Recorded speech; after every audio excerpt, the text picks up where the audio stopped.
말씀입니다. 함께 교독하도록 하겠습니다. 오라, 우리가 여호와께 노래하며 구원의 반석을 향하여 즐거이 외치자.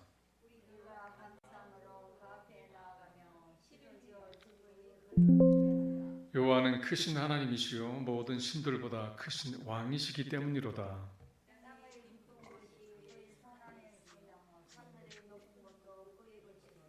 바다도 그의 것이라. 그가 만드셨고 육지도 그의 손이 지으셨도다.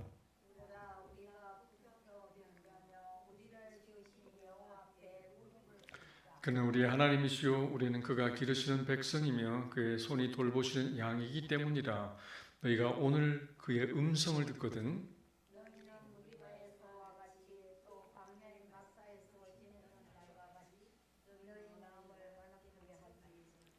그때 너희 조상들이 내게 행한 일을 보고서도 내가 행한 일을 보고서도 나를 시험하고 조사하였도다.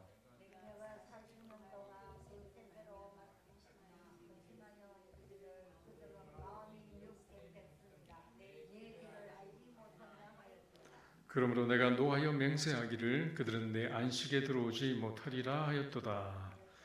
아멘. 자, 이 시편을 보면 어디에서 불려진 노래 같습니까? 오라, 우리가 여호와께 노래하며 우리의 구원의 반석을 향하여 즐거이 외치자.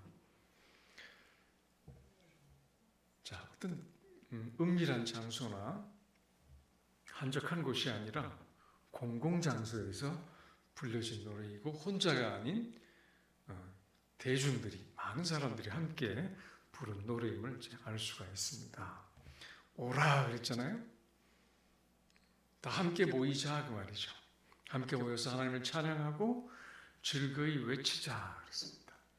자, 1절에 보니까 여호와께 노래하며 즐거이 외치자 그랬는데요. 앞에 노래하자는 사람들이 큰 목소리로 기쁘게 외치고 노래하는 것이고요. 뒤에 나오는 즐거이 외친다는 것은 히브리어로 루아예요. 루아. 이 말은 나팔 소리와 각종 악기들과 함께 큰 소리로 연주한다는 의미를 갖고 있습니다. 막 귀가 먹먹할 정도로 기쁘고 즐겁게 외치고 소리를 낸다는 뜻입니다. 그냥 적당하게 찬송하는 것이 아니라 마음을 다하여 전심전력으로 하나님을 찬양한다는 것이죠. 그러니까 하나님을 찬양하려면 그렇게 전심으로 적당하게 그냥 관중석에 앉아서 부르는 노래가 아니고 정말 열심히 하나님을 찬양하는 것입니다. 2절에도 찬양하도록 권면을 하죠. 우리가 감사함으로 그 앞에 나아가며 시를 지어 즐거이 그를 노래하자 그랬습니다. 하나님 앞에 나아갈 때는 감사함으로 나아가라고 그러죠. 자, 감사는 우리가 하나님께 드리는 찬양의 토대가 됩니다. 그러니까 감사가 없이 우리는 하나님을 즐겁게 찬송할 수가 없습니다. 그러니까 찬양이 없는 사람은 마음에 감사를 잃어버린 사람이에요. 감사가 없는 사람이나 마찬가지입니다. 그러니까 왜 감사가 없겠어요? 하나님과의 관계가 약해진 사람이죠. 그러니까 감사가 없고 감사가 없으니까 찬양을 할 수가 없는 것이죠. 또 여기 보면 시를 지어 즐거이 노래하자 그랬어요. 시를 짓는다는 것은 하나님 되심과 또 하나님의 놀라우신 그 능력과 역사들 또 그 은혜들을 발견하고 그것을 표현하고 고백하기 위해서 시를 짓는 것입니다. 그러니까 찬양은 단순한 곡조가 아니고 이 시가 담겨 있는, 이 고백이 담겨 있는 노래인 것이죠. 그러니까 우리가 사용하는 이 모든 찬송가들의 내용들은 전부 그런 시라고 할 수가 있죠. 내용이 담겨 있는 신앙적 고백이 담겨 있는 노래들인 것을 알 수가 있습니다. 자, 그럼 여기에서는 어떤 내용을 담아 시를 지을까요? 3절에 보니까 여호와는 크신 하나님이시요 모든 신들보다 크신 왕이시기 때문이로다. 땅의 깊은 곳이 그의 손 안에 있으며 산들의 높은 것도 그의 것이로다. 바다도 그의 것이라 그가 만드셨고 육지도 그의 손이 지으셨도다. 자, 그들이 알게 된 하나님의 그 크신, 찬양할 수밖에 없는 그 위대하신 하나님을 그들의 시에 이제 담아 노래하고 있죠. 그러니까 우리는 하나님을 더 알면 알수록, 하나님의 은혜와 그 능력을 발견하면 할수록 우리의 믿음이 자라고 우리의 마음이 풍성해지고 또 웅장해지는 것을, 그러니까 하나님을 더욱 찬양하게 되죠. 고대에는 이제 많은 우상들이 있었죠. 사람들이 만들어 놓은 우상이지만 사람들은 그것을 신처럼 이제 믿고 있었습니다. 특별히 이집트인들이 숭배하는 10가지 우상이 있었죠. 그런데 하나님께서 그 10가지 우상들을 무력화시키고 이스라엘 사람들을 출애굽을 시켰습니다. 이스라엘 사람들은 그것을 잘 알고 있었어요.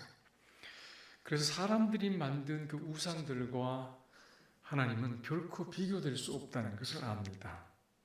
모든 나라와 이 온 자연세계를 소유하시고 다스리시는 우주적 통치자이시라는 것을 그들은 이 시편에 담고 있습니다. 여기까지 이렇게 시를 지어서 찬양을 하는데 더욱 마음이 충만해지고 마음이 이제 고조가 됩니다. 자, 그래서 사람들을 또 부르게 되죠. 6절에 보니까 오라 우리가 굽혀 경배하며 우리를 지으신 여호와 앞에 무릎을 꿇자. 앞에서도 하나님을 노래하며 크게 외치며 찬양을 했는데, 자, 여기서는 어떻게 합니까? 굽혀 경배하고 무릎을 꿇습니다. 앞에서는 크게 외치고 찬양을 했는데 여기서는 무릎을 꿇고 경배합니다. 매우 대조적이죠. 하나님을 높이고 찬양하는데, 그 위대하신 하나님을 바라보며 찬양하는데 우리 자신이 너무 작게 여겨지는 거예요. 하나님이 너무 크신 것을 느낍니다.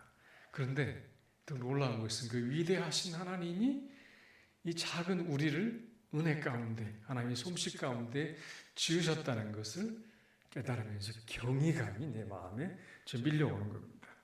그러자 그분께 굽혀서 경배해야 한다는 마음이 밀려들어온 것이죠. 그리고 그분이 자신들과 매우 밀접하고 특별한 관계에 있다는 사실을 인식하기 시작을 합니다. 어떻게 인식을 했을까요? 7절을 보면 그는 우리의 하나님이시요 우리는 그의 기르시는 백성이며 그의 손이 돌보시는 양이기 때문이라. 왜 밀접하고 특별하게 느낍니까? 왜냐하면 그가 우리의 하나님이시기 때문입니다. 왜냐하면 그분이 우리를 돌보시는 분이고 우리는 그의 백성이고 그분의 목장에서 기르는 양이기 때문입니다. 우리는 이런 말이 잘 실감이 잘 안 나요. 목장에서 기르는 양이라는 의미가. 그러나 이스라엘 사람들은 그걸 잘 알았어요. 목자와 양의 관계가 어떤 관계인지, 목자가 양을 얼마나 사랑하고 잘 돌보며 그들을 잘 이끌어가는지, 그 친밀하고 밀접하고 온 관심을 다해 양을 키우는 목자의 심정을 잘 알기 때문에 자기들이 그 목자이신 그 하나님 앞에서 양이라는 사실이 감격스러운 것입니다. 우주의 창조주이며 통치자이신 하나님께 내가 속해 있다는 것을 아는 것보다 든든한 확신이 있을까요? 어떤 우상이나 만들어진 신이 아닌 살아계시고 지금까지도 인도하시고 돌보시고 나를 보호하시는 하나님을 아는 것이야말로 나의 인생을 반석 위에 세우는 것입니다. 이것은 하나님이 이스라엘 백성에게 하신 언약이죠.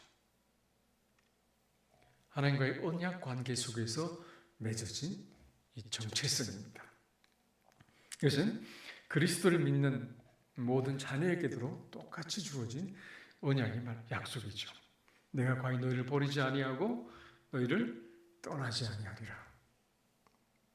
세상 끝날까지 우리와 함께 하시겠다고 하는 주님의 약속을 우리는 갖고 있습니다. 주님이 십자가에서 우리를 위해 피 흘리시기까지 그 언약을 지키시는 신실하신 하나님. 하나님과 이스라엘은 특별한 언약 관계, 우리와 하나님, 우리와 예수 그리스도의 관계도 너무나 특별한 완전한 언약의 관계이죠. 자, 그러면 하나님은 그 언약 속에서 우리를 인도해 가시고 키워 가신다고 그랬어요. 기르시는 양이다 그랬어요. 그리스도의 형상에 이르기까지 우리를 돌보시고 키워 가실 것입니다. 자, 우리를 키우시기 위해서 하나님이 뭘 하실까요? 그렇게 하시기 위해서 하나님 우리에게 늘 말씀을 하십니다. 늘 말씀을 하시고 말씀을 통해 우리를 키워 가세요. 자연을 통해서도 말씀하시고 내 마음 안에도 말씀하시고 또 이웃을 통해서 또 교회의 성도들을 통해서도 하나님의 말씀을 통해서 우리 가운데 성령 안에서 말씀하십니다. 그래서 하나님의 백성은 이 말씀을 잘 들어야 믿음이 자라고 인격이 자라고 전인격적인 삶이 자라납니다. 그러니까 말씀을 듣지 않으면 어떤 일이 벌어질까요? 8절을 같이 읽어볼까요? 너희는 브리바에서와 같이 또 광야의 마사에서 지냈던 날과 같이 너희 마음을 완악하게 하지 말라 그랬어요. 7절 하반절에는 너희가 오늘 그의 음성을 듣거든 어떻게 하라고요? 하나님 늘 말씀하실 때 너희 마음을 완악하게 하지 말라.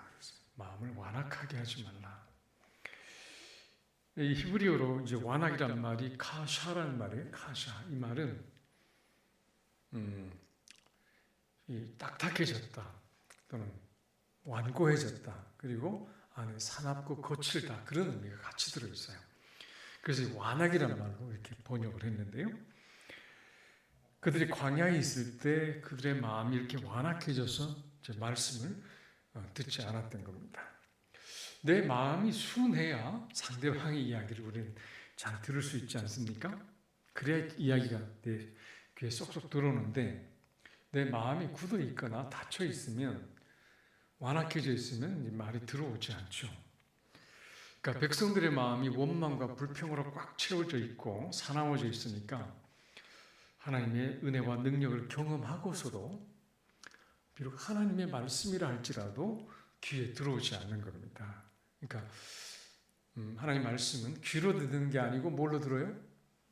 마음으로 듣는 것이 말 수가 있습니다. 그래서 마음 관리를 잘 하는 사람들이 하나님의 말씀을 잘 듣게 돼 있어요. 뭘 관리하라고요? 마음 관리를 잘 하는 사람들이 말씀을 잘 청종하게 됩니다. 그들에게 말씀이 안 들어오니까 그들이 무슨 일을 하죠? 9절에 그때 너희 조상들이 내게 행한 일을 보고서도 나를 시험하고 조사하였도다. 하나님이 하신 그 능력의 일을 보고서도 시험하고 검증을 했다는 거예요. 하나님께서 이집트의 신들을 무력화시키고 그 출애굽을 시키셨지 않습니까? 그리고 불기둥과 구름기둥으로 그들을 인도하시고 만나와 메추라기로 먹이시고 구름기둥과 불기둥으로 인도하시고 반석에서 물이 나게 하시고 뱀이 물렸을 때도 살려내시고 수많은 능력을 분명하게 이미 본 후에도 그들의 마음이 이 불신으로 계속 지속되고 있다는 거예요. 그래서 그것이 결국 하나님을 시험하고 검증하는 일로 나타났습니다. 주 너희 하나님을 시험하지 말라고 그러셨잖아요. 근데 그들이 하나님을 시험합니다. 그 시험한다는 말은 하나님을 의심해서 내 그거는 어떤 조건, 뭔가 이제 조건을 자꾸 거는 그런 태도를 이제 여기서 시험한다고 볼 수가 있는데요. 그 많은 능력을 보고서도 또 하나님의 어떤 능력을 보여달라고 계속 입증해보라고 이제 요구하는 것이죠. 검증을 합니다. 그러니까 창조주를 피조물이 이 검증을 하겠다고 검증의 대상으로 삼는 이 무례와 불신이 이들 속에 담겨 있었습니다. 내가 이렇게 해볼 테니까 하나님 해보세요. 이렇게 검증을 하고 시험을 하는 무례하고 불신이 담겨있는 태도죠. 자, 그러니까 하나님께서 이 백성 때문에 얼마나 속이 타셨겠어요. 10절을 봅니다. 내가 40년 동안 그 세대로 말미암아 근심하여 이르기를 그들의 마음이 미혹된 백성이라 내 길을 알지 못한다 하였도다. 몇 년 동안 근심하셨다고요? 40년 동안. 이 근심이란 말은 굉장히 좀 점잖게 표현된 거예요.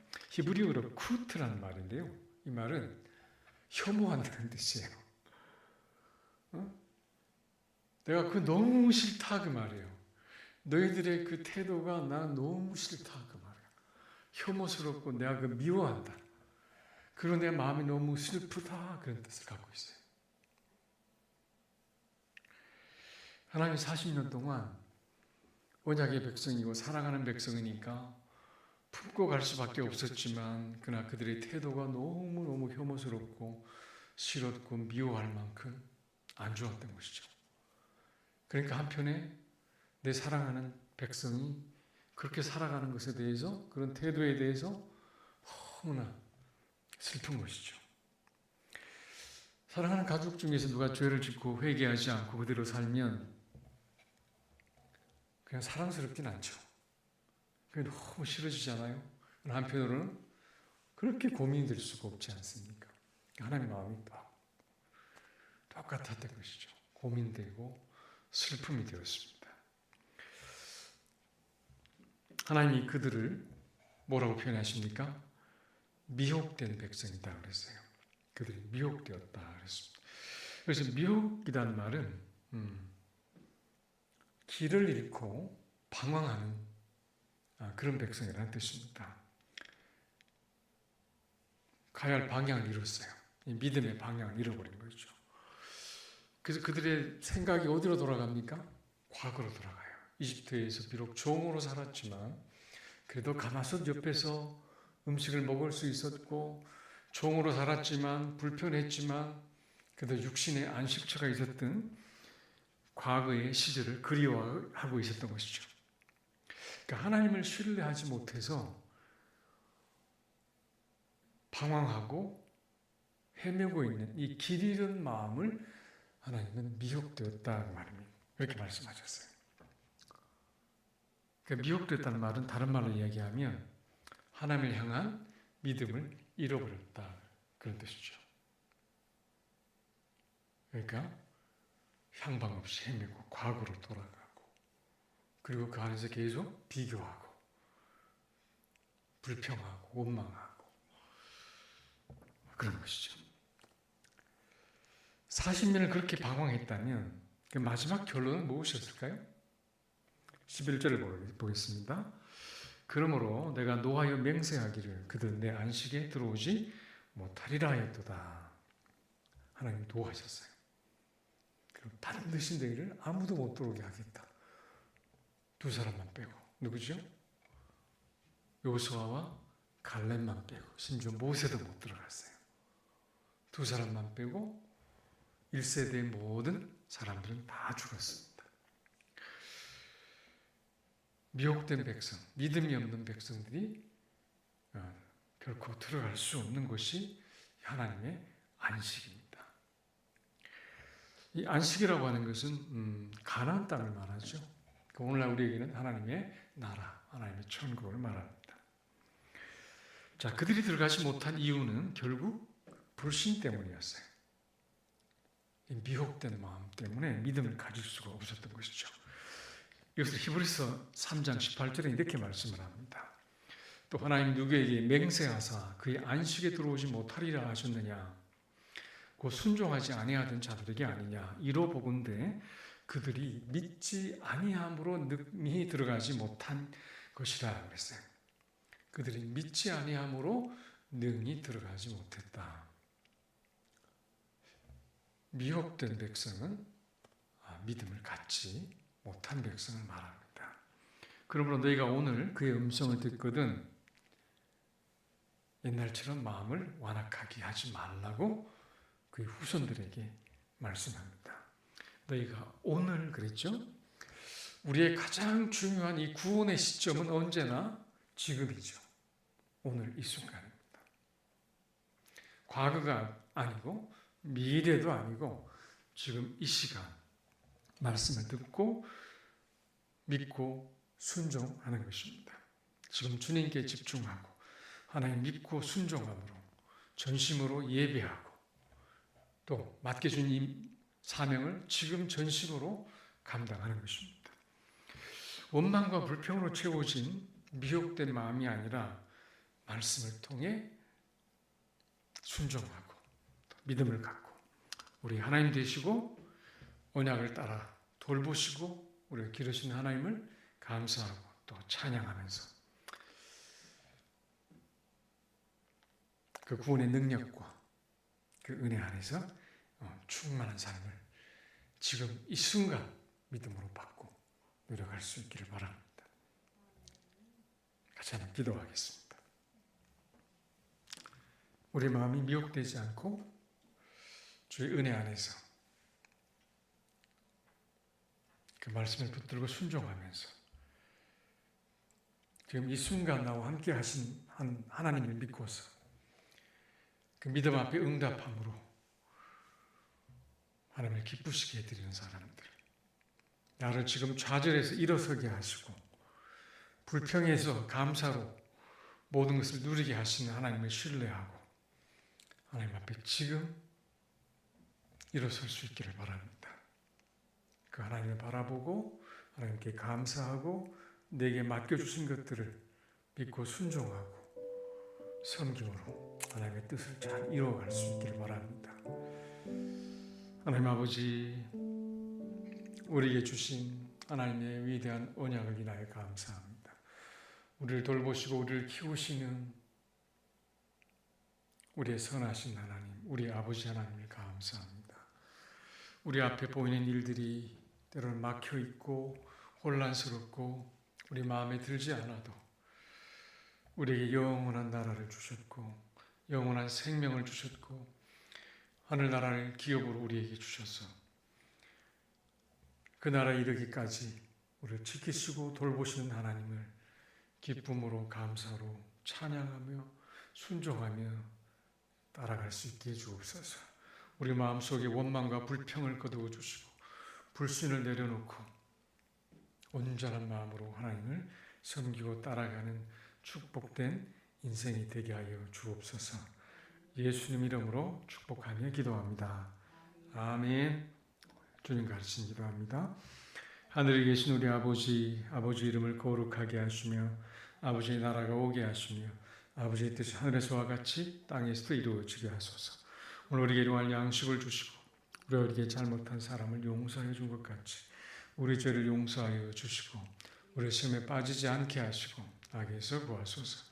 나라와 권능과 영광이 영원히 아버지의 것입니다. 아멘.